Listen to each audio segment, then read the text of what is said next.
poetry, healthy mind, healthy body, healthy future, and nutrition security. Maging priority, sapat na pagkain, karapatan natin. Magandang araw sa inyong lahat. At ito ang aking tula. Sana ay mag-enjoy kayo. Sa bawat pagkain, ito'y mahalaga. Sa pagkain pa lang, ito'y kailangang paghirapan. Dahil sa mga magulang natin, tayo'y nakakakain at bawat hirap ay trabaho ng magulang natin. Mga magsasakang nagsisikap kahit sa tirikan ng araw upang tayo'y makakain ng sapat.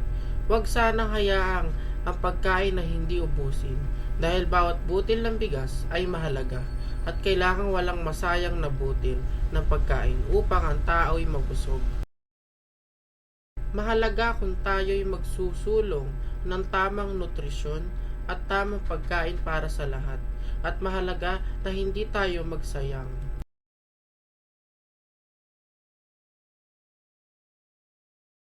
Magandang simula tungo sa magandang buhay at magandang nutrisyon at pagkain sa lahat. Salamat po sa panonood.